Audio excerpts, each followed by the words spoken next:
Hello everyone, how are you doing? This is MD Tech here with another quick tutorial. In today's tutorial, I'm going to show you guys how to remove or disable restricted mode on TikTok.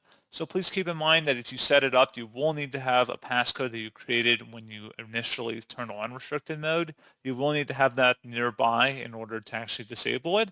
So just keep that in mind. And with that said, we're ready to begin. And we're going to start off by opening up our TikTok profile here. If you're unsure how to get to this page, just select the profile button in the bottom right, and then select the hamburger icon at the top right corner.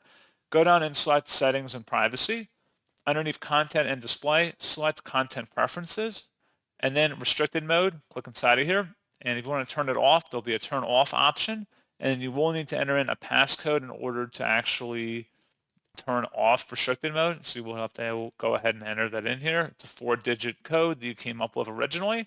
So pretty straightforward process, guys. And as always, thank you for watching. I do hope I was able to help you out, and I do look forward to catching you all in the next tutorial. Goodbye.